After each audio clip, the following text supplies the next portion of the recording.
स्वयंपाकात स्वादाची जान, डीएम मसाले तुमच्या घराची शान. छत्रपती शासन महिला गृह उद्योग कबनूर इचलकरंजी घेऊन येत आहेत अस्सल परंपरेची मराठमोळी चव म्हणजेच डीएम मसाले. मटन मसाला, चिकन मसाला, धणे पावडर, गरम मसाला, बिर्याणी मसाला, तिखट चवदार मसाले आणि चटणी म्हणजेच डीएम मसाले.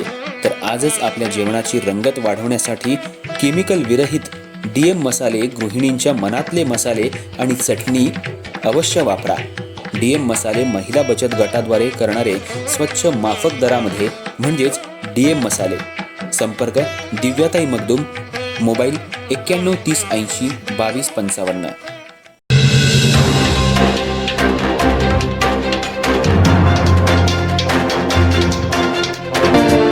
नमस्कार, मी तेजस्विनी मगदूम. एम मराठीमध्ये आपल्या सर्वांचं स्वागत आहे. पाहुयात ठळक घडामोडी. महाराष्ट्र राज्यात 29 महानगरपालिकांच्या निवडणुका पार पडल्या. अटीतटीच्या लढतीमध्ये अनेक नगरसेवक निवडून आले. काही ठिकाणी महायुती तर काही ठिकाणी महाविकास आघाडीचे नगरसेवक निवडून आलेत. महायुतीला महापालिकेवर सत्ता मिळवण्यात अनेक ठिकाणी यश आले, तर आता महापौर कोण होणार याकडे मात्र सर्वांचं लक्ष लागून राहिलंय. मुंबई इथं झालेल्या बैठकीत 22 तारखेला 29 महानगरपालिकांचे आरक्षण सोडत पार पडणार आहे. यामुळं सर्वांचं लक्ष 22 तारखेकडे लागले. आरक्षण कुठल्या प्रकारे पडणार, कसं पडणार याची धाकधूक नगरसेवकांच्या मनात आहे.